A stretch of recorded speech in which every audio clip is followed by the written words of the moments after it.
There are moments in life when everything changes with a single sound. For James, it was the buzz of his phone on a Tuesday morning. Ordinary, unremarkable, forgettable in every way except for what followed. He was making coffee, the same ritual he'd performed for 37 years. 2 scoops, filtered water, the familiar hiss of the machine warming up. His kitchen smelled like it always did, faintly of vanilla and old wood. Outside, the neighborhood was waking slowly. A dog barked somewhere down the street. A car door slammed. Life continued, indifferent and predictable, exactly as he'd learned to prefer it. After losing his wife 6 years ago, he'd built his entire existence around routine. Routine doesn't ask questions.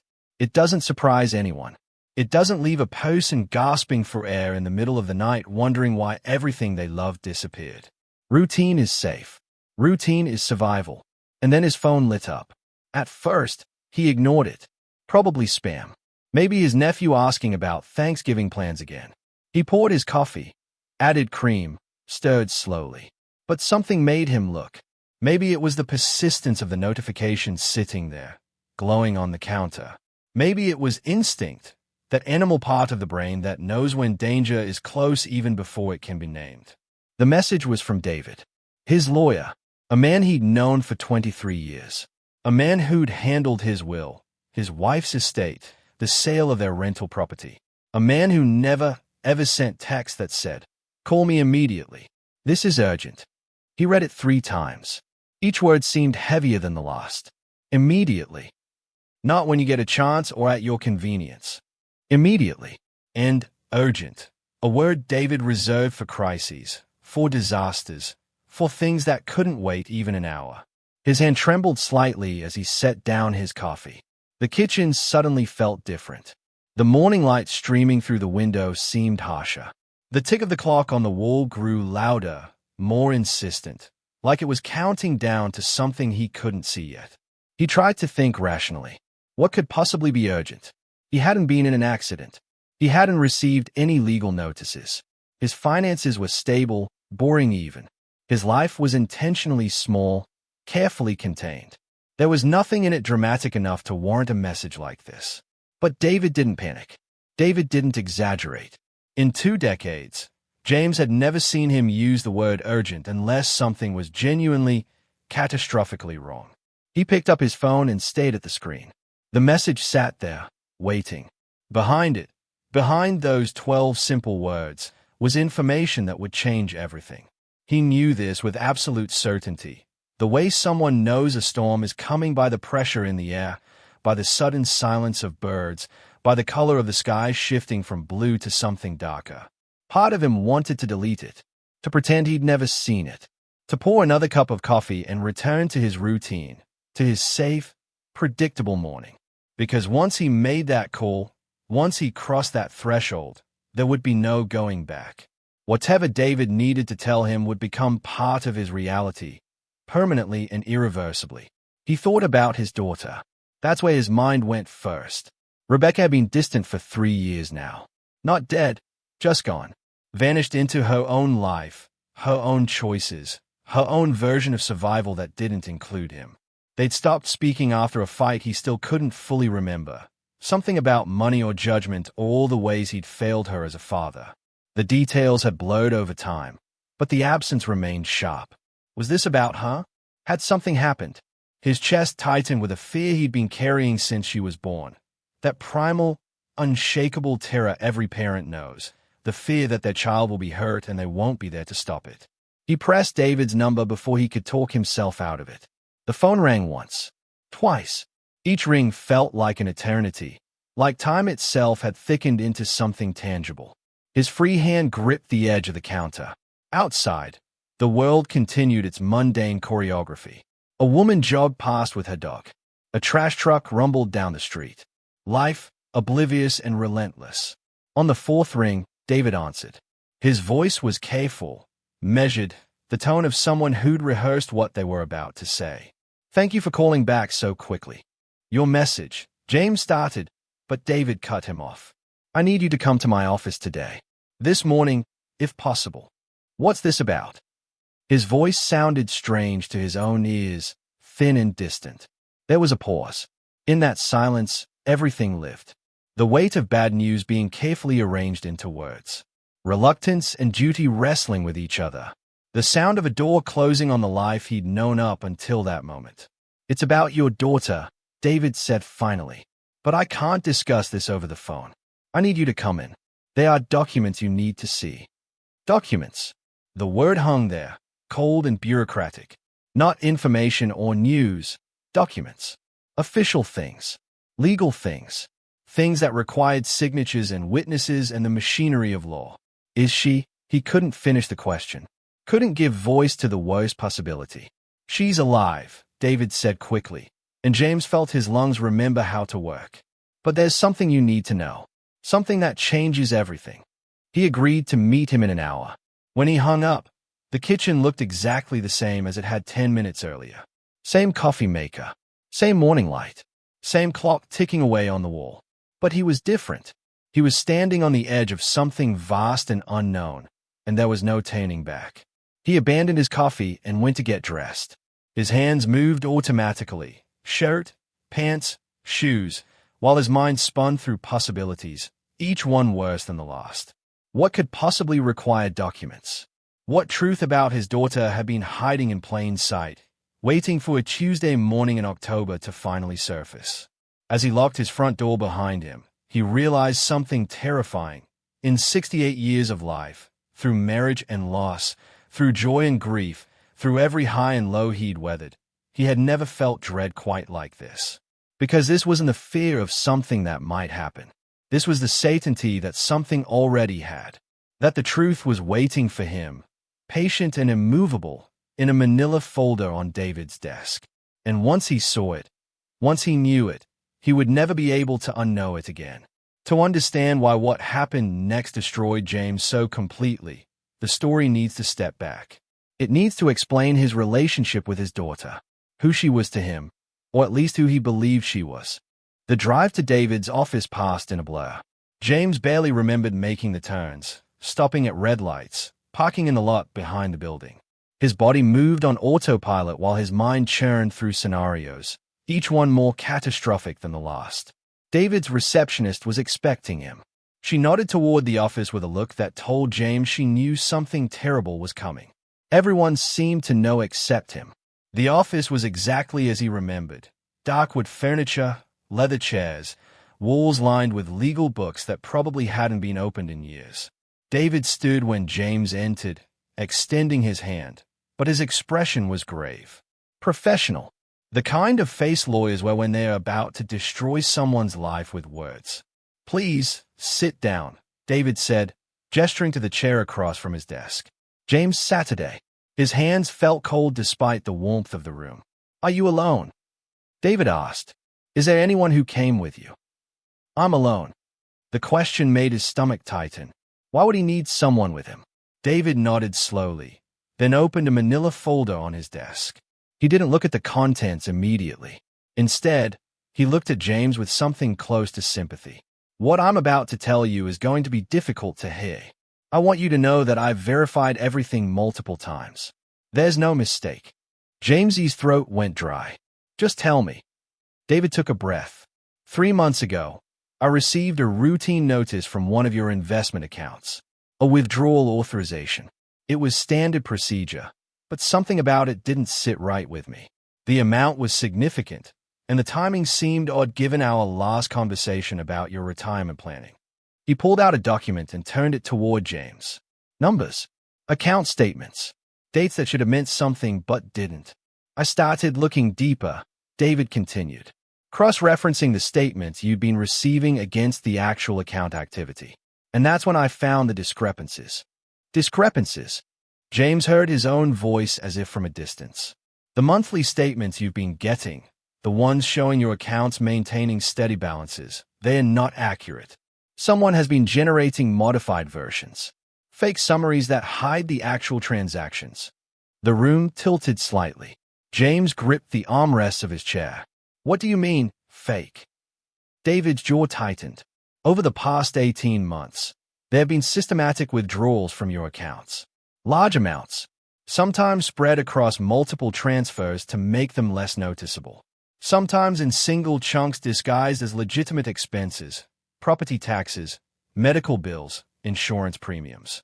But I would have noticed. Not if someone controlled what information you were seeing. David slid another document across the desk. These are the real statements, the ones from the banks. Compare them to what you've been receiving. James looked down at the papers. His vision blurred. Numbers that should have been in the hundreds of thousands were now less. Significantly less. His retirement account. His savings. The emergency fund Sarah had insisted they maintain. How much? His voice cracked. Total, just over $412,000. The number hung in the air like smoke. James couldn't breathe. 400,000. Nearly his entire life savings. Gone. This isn't possible, he whispered. How could someone who has access to? And then he stopped, because he knew the answer before David said it. Only one person had the level of access required to do this, David said quietly. Full power of attorney. Passwords. Account permissions. The ability to generate and intercept statements before they reached you. James shook his head. No, not possible. Not her. James. David's voice was gentle but firm. It was Rebecca. The name landed like a physical blow. The air left his lungs. The walls of the office seemed to close in. Rebecca. His daughter. The person who'd held his hand through grief. Who'd organized his life. Who'd promised to take care of him. No. The word came out strangled. She wouldn't. She's been helping me. She's been. I know this is devastating. David pulled out more documents. Bank transfer records. Email authorizations. Digital signatures that matched the permissions James had granted. I've spent weeks trying to find another explanation. But the evidence is conclusive. The transfers originated from devices registered to her. The emails came from accounts she controlled. The timing matches periods when she had direct access to your financial information. James stared at the papers but couldn't focus. His mind was rewriting every conversation, every reassurance, every gentle suggestion Rebecca had made over the past 2 years. I've got you, Dad. The words echoed now with a different meaning entirely. She created a separate email address. David continued, his voice steady and factual. Similar enough to your bank's address that you wouldn't notice. She'd intercept the real statements, generate modified ones, and send them from that account. You never saw what was actually happening. But why? James's voice broke. If she needed money, she could have asked. I would have helped her. I would have given her anything. David's expression softened with something close to pity. I don't know why. That's not something I can answer. But I do know that this was deliberate, systematic, and sustained over a significant period of time. The room spun. James closed his eyes, but that made it worse. Behind his eyelids, he saw Rebecca's face. Her patient smile as she explained online banking. Her concerned voice asking if he'd taken his medication. Her reassuring hand on his shoulder. All of it, every moment, every gesture, now contaminated with doubt. How much is left? He finally asked. David hesitated. In your primary accounts. About 68,000. 68,000. From over $500,000. The money he and Sarah had saved for 40 years. The security they'd built so carefully. Gone. Stolen by the person he trusted most in the world. James felt something crack inside his chest. Not his heart. Something deeper. The foundation of his understanding of reality itself. His daughter had destroyed him. And she'd done it while holding his hand and telling him not to worry. James sat in his car outside David's office for nearly an hour.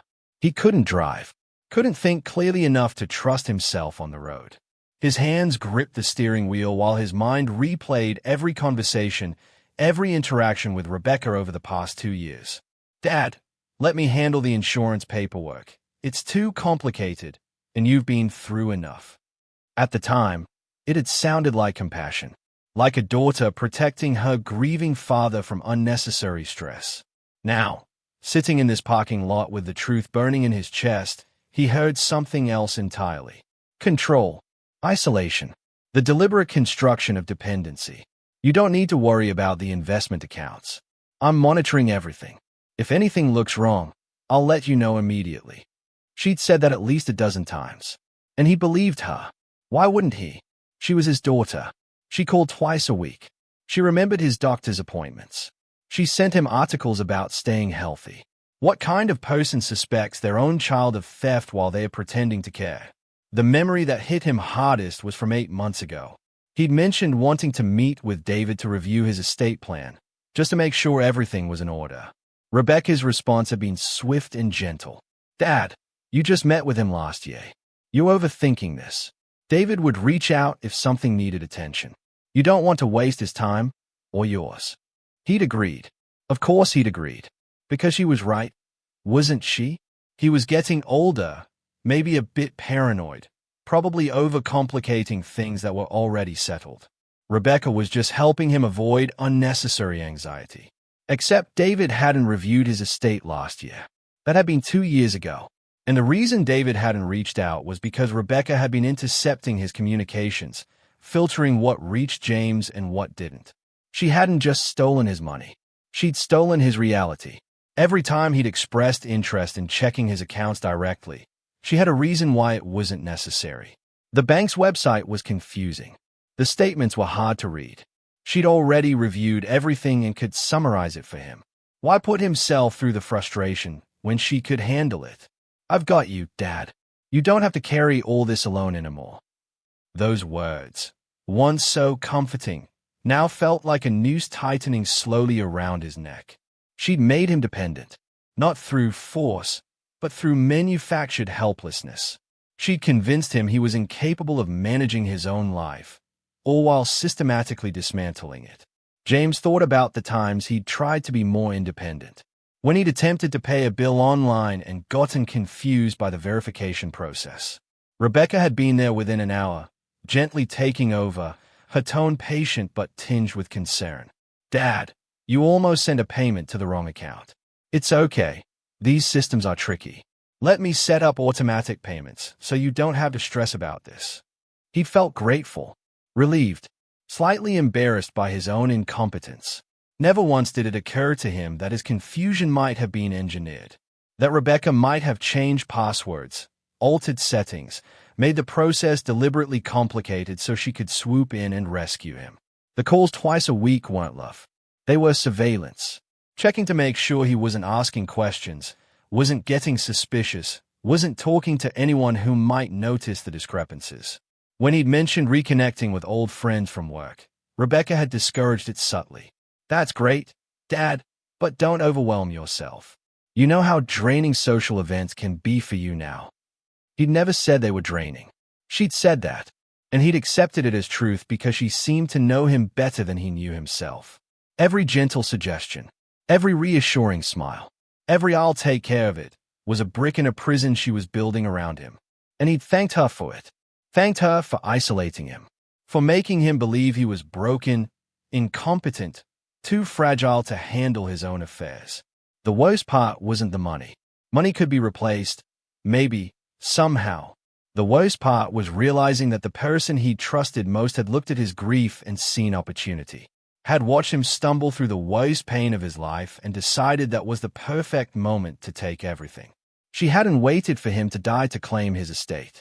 She'd just taken it while he was still breathing, still trusting, still believing she loved him. James finally started the car. His hands shook as he put it in reverse. He had no idea where he was going. Home felt contaminated now, filled with reminders of Rebecca's presence.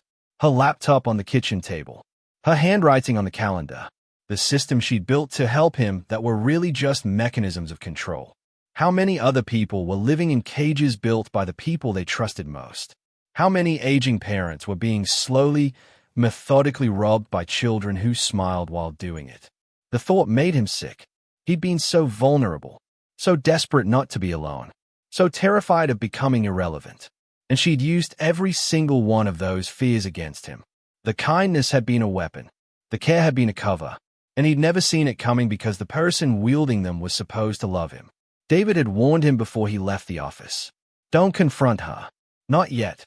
James had stared at him, confused. Wasn't that the obvious next step? Call Rebecca. Demand answers. Ask her how she could do this. scream, cry, beg for an explanation that would make sense of the senseless. But David's expression had been firm. The moment she knows you're aware, everything changes. She'll have time to cover her tracks, move remaining assets, create distance. Right now, we have documentation. We have evidence. We have a case. If you tip her off, we lose the element of control. Control. That word again. The thing Rebecca had taken from him. The thing David was now offering back. What are you suggesting? James had asked. You continue as normal. You act like nothing has changed. You let her believe the deception is still working. David leaned forward. I know how difficult that sounds. But if we move strategically, we can recover more of what was taken. We can build a stronger legal case. And most importantly, we can make sure she doesn't do this to anyone else. Now, driving home, James turned that conversation over in his mind. The idea of pretending felt impossible. How could he talk to Rebecca knowing what she'd done? How could he listen to her voice, accept her concern, play the role of the confused, dependent father while rage burned in his chest? But then another thought emerged. Darker, more calculated. She played a role for 2 years. She'd smiled while stealing from him. She'd held his hand while dismantling his security. If she could do it, so could he. His phone rang. Rebecca's name lit up the screen.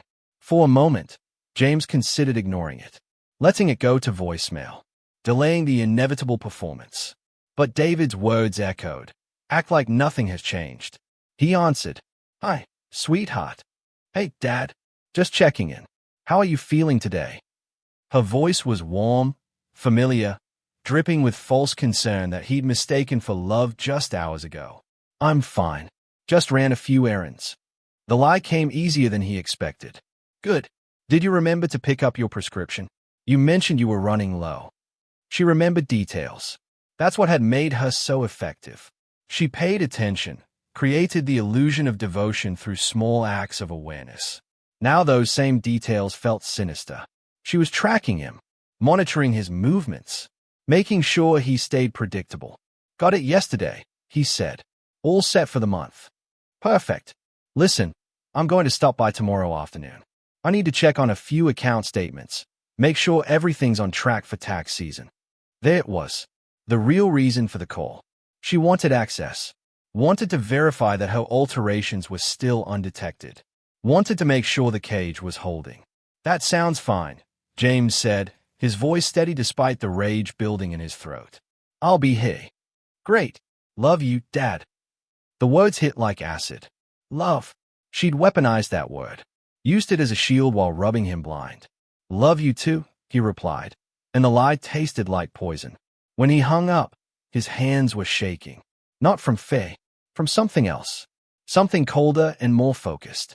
For 2 years, Rebecca had controlled the narrative. She decided what he knew, what he believed, how he behaved. She'd made him a puppet in his own life. Not anymore. James pulled into his driveway and sat for a moment, staring at the house he'd lived in for 40 years. The house Sarah had filled with warmth and laughter. The house Rebecca had treated like a vault to be cracked open. Tomorrow, she would walk through that door expecting the same confused, grateful father she'd been manipulating. She'd smile. She'd ask about his health. She'd make subtle suggestions about accounts and paperwork and all the things he supposedly couldn't handle alone. And he would let her. He would nod. He would thank her. He would play the role she'd written for him. Because now he understood something Rebecca didn't. The performance went both ways. She'd underestimated him, assumed his grief and age made him permanently helpless. She'd mistaken his trust for stupidity. But James wasn't stupid. He was destroyed. And there's a difference. Destroyed people have nothing left to lose. They don't worry about appearances or confrontation or making things awkward. They operate from a place beyond fear, where the only thing that matters is truth and accountability. David had given him a strategy. Stay quiet. Gather evidence. Let Rebecca believe she was still in control while the walls closed in around her. It wasn't the dramatic confrontation James's emotions demanded. It was smarter than that. More surgical. Rebecca had built her traps slowly, methodically, with patience and precision. James would dismantle it the same way. He got out of the car and walked to his front door. Inside, everything looked exactly as it had this morning. Same furniture, same photos on the walls, same coffee maker in the kitchen. But he was different. The man who'd left this house hours ago had been a victim. The man returning was something else. He wasn't angry anymore. Anger was too hot, too reactive, too easy to spot. What he felt now was colder, clearer. It was the quiet determination of someone who'd been underestimated and was done accepting that role. Tomorrow, Rebecca would come. She'd perform her routine. She'd check her fabricated statements, reassure him with lies, and leave believing everything was still under her control. And James would let her believe it. For now. Because the moment she realized he knew, the moment she saw awareness in his eyes, would be the moment she'd start covering her tracks. David was right about that. Confrontation would give her power.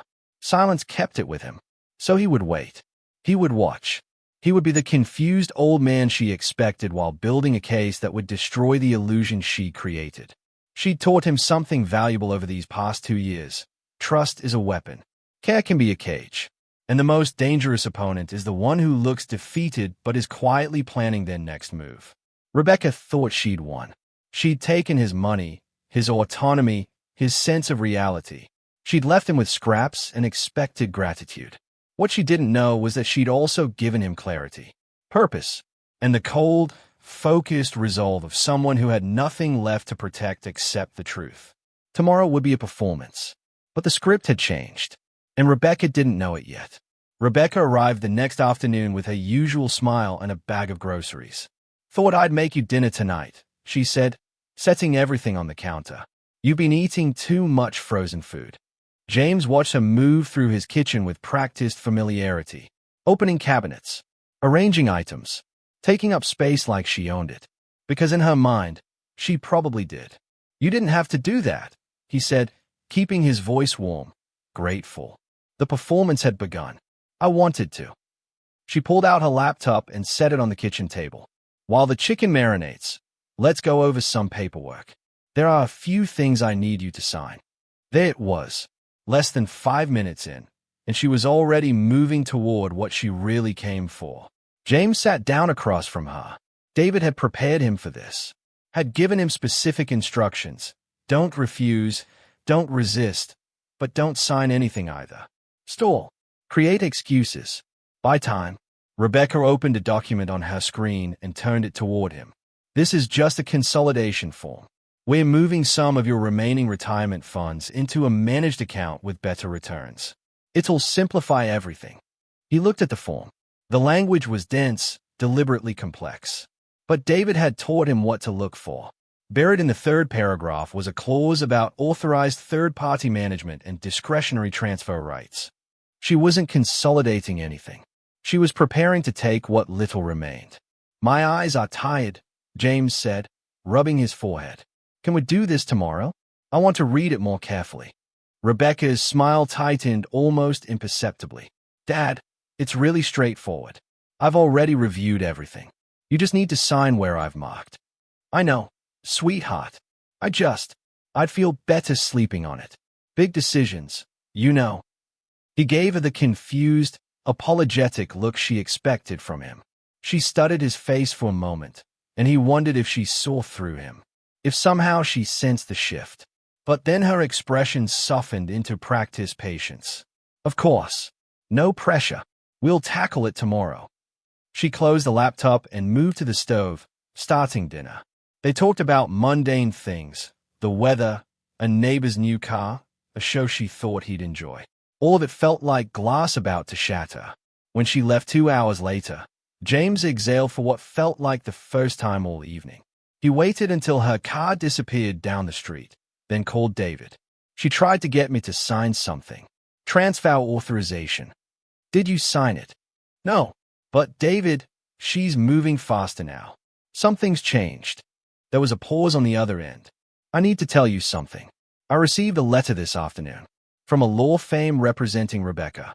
James's stomach dropped. "What kind of letter?"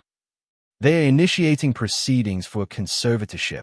They're claiming you're experiencing cognitive decline and are no longer capable of managing your own affairs." They have a doctor's evaluation scheduled for next week. The room tilted. Conservatorship. Legal control over every aspect of his life. She wouldn't just have access to his accounts. She'd have complete authority over him. Where he lived. What care he received. Every decision. Stripped away. A doctor's evaluation that I never agreed to, James said slowly. Exactly. She's forging ahead without your knowledge or consent. And if she succeeds, James, she'll have legal protection for everything she's already done. It'll all look like legitimate management of your estate. This wasn't just theft anymore. This was erasure. She was attempting to legally declare him incompetent so she could take everything that remained while appearing to be a devoted daughter protecting her declining father. What do we do? James asked, his voice steadier than he felt. We document everything.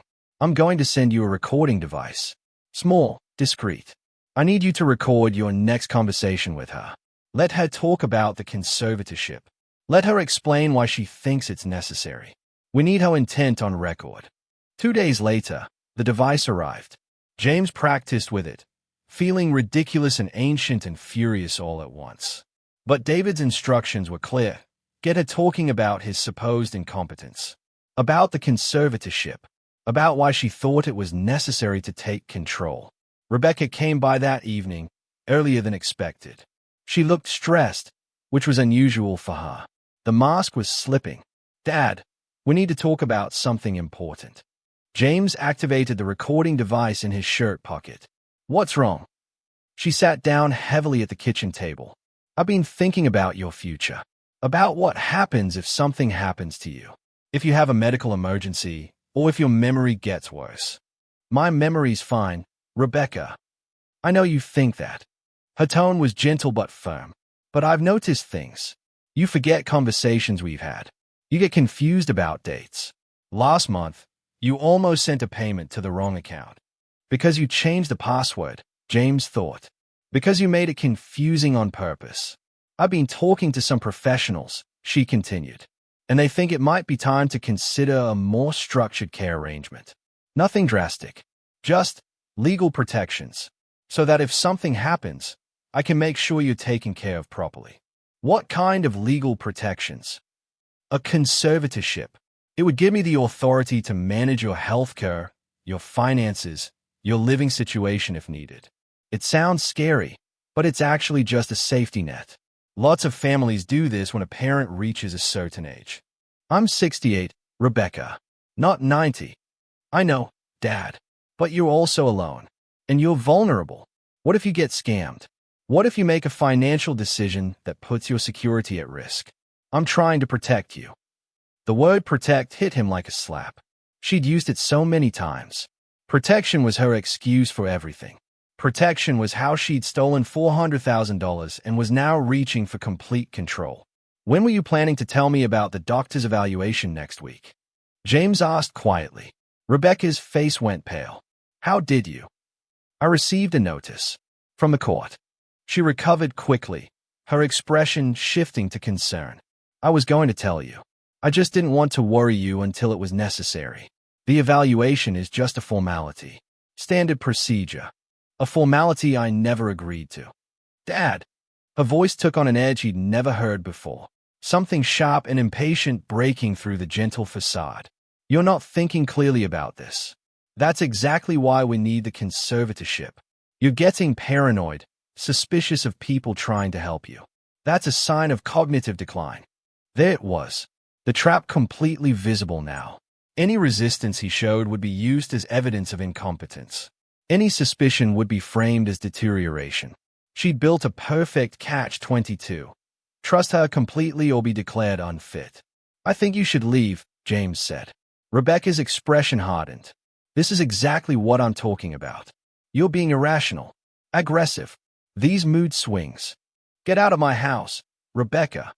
She stood slowly, her facade crumbling completely. What remained was something cold and calculating. You're making a mistake, Dad.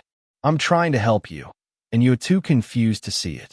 But this evaluation is happening whether you cooperate or not. And when the court sees how irrational you're being, they'll understand why I had to step in. She grabbed her bag and walked to the door, then turned back.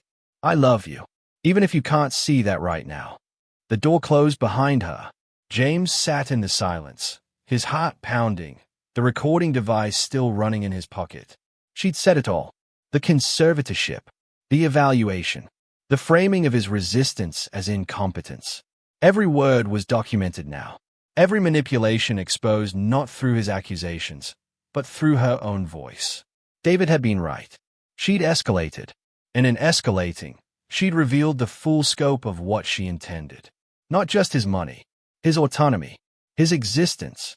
She wanted to own him completely, legally, permanently. But now he had proof. Not suspicion, not grief-fueled paranoia. Proof. Her own words, recorded, undeniable. The daughter who'd promised to protect him had just tried to erase him. And she'd done it thinking he was too broken to fight back. She was wrong. 3 months later, James sat in the same chair in David's office. But everything felt different now. The conservatorship petition had been dismissed. The recordings, the financial documentation, the fabricated statements, all of it presented to the court in clear, undeniable detail. Rebecca's attorney had tried to frame it as a misunderstanding, as a daughter who'd simply been overzealous in caring for her father. But the evidence told a different story. Systematic theft, deliberate manipulation, an attempt to legally erase his autonomy. Some of the money had been recovered. Not all of it. Rebecca had spent large portions on things James would never fully understand. Luxury purchases, failed business ventures, debts he'd never known she'd accumulated. But enough remained to secure his future. Enough to prove he'd been right to fight back. Rebecca herself had disappeared. No calls, no letters, no attempts at explanation or apology. Her social media went dark. Mutual acquaintances reported she'd moved to another state. James didn't look for her, didn't try to reach out. What would be the point? The daughter he'd loved didn't exist. Maybe she never had. The legal consequences were real but quiet. Restitution orders, probation, a permanent record that would follow her. No dramatic courtroom confrontation, no tearful confession, just paperwork and legal proceedings and the slow machinery of justice grinding forward without spectacle. David had asked him once if he wanted to pursue criminal charges. Fraud, elder abuse, theft, all of it prosecutable. James had considered it for days before deciding against it. Not because she deserved mercy, not because he'd forgiven her, but because some battles aren't won through punishment. They are won by refusing to let someone take more than they've already stolen. She'd taken his money, his trust, his sense of safety in the world. He wouldn't let her take his dignity too by turning this into a public spectacle. Wouldn't give her the power to make him look like a vengeful old man going after his own child. The quiet resolution was its own form of justice. Now, sitting across from David, James signed the final document restoring full control of his accounts. No more joint access. No more authorized users. No more vulnerability disguised as help. How are you doing? David asked, genuine concern in his voice. James thought about the question. How was he? Devastated still, in many ways. The grief wasn't just about money or betrayal. It was about losing the idea of Rebecca, the daughter he'd believed existed, the relationship he'd thought they had. But underneath the devastation was something else. Something solid. I'm okay, James said finally. I'm surviving. And he was. He'd learned to manage his own accounts again, slowly rebuilding the confidence Rebecca had systematically dismantled. He'd reconnected with old friends, realizing how isolated he'd become under her care. He'd even joined a support group for financial abuse survivors, listening to others who'd been manipulated by people they trusted. He wasn't the same man he'd been 6 months ago. That man had been too trusting, too desperate not to be alone, too willing to accept help without questioning its cost. This version of James was harder, more cautious, maybe more cynical too. But he was also freer. Free from the cage Rebecca had built. Free from the performance of helplessness she'd required. Free from the constant surveillance disguised as concern. The price of that freedom was steep, $400,000 and a daughter who'd never really existed. But the alternative had been wise. Complete erasure. Legal incompetence. A life controlled entirely by someone who'd proven she didn't actually care about his well-being at all. James stood to leave, shaking David's hand. "Thank you. For everything. You fought for yourself," David replied. "I just provided the tools." Walking to his car, James felt the afternoon sun on his face. The world looked different now. Not better exactly, but clearer. He understood his own vulnerability in ways he never had before. Understood how grief and loneliness could be weaponized, how trust could become a trap. But he also understood his own strength. The quiet, unglamorous strength of someone who'd been broken and chose to rebuild anyway. Who'd been deceived and chose truth. Who'd been controlled and reclaimed his autonomy one small decision at a time. Rebecca had tried to erase him, to reduce him to an incompetent old man who needed managing. She'd failed, not because James had destroyed her in return, not because he'd gotten revenge or public vindication, but because he'd simply refused to accept the role she'd written for him. He'd stood up, said no, and walked away from the cage with his dignity intact. That was the victory. Quiet, personal, unspectacular, but real. He drove home to a house that felt like his own again, made coffee the way he'd always made it, managed his bills and accounts and life with the careful competence of someone who'd earned the right to do so. The daughter he'd loved was gone. The money she'd taken would never fully return. The trust he'd once offered so freely was permanently altered. But James remained. Scarred, yes. Changed, absolutely. But still he. Still autonomous. Still himself. And in the end, that was what mattered most. Not revenge. Not reconciliation. Just this simple, profound act of surviving betrayal without losing yourself in the process. The story didn't have a happy ending, but it had an honest one. And for James, that was enough.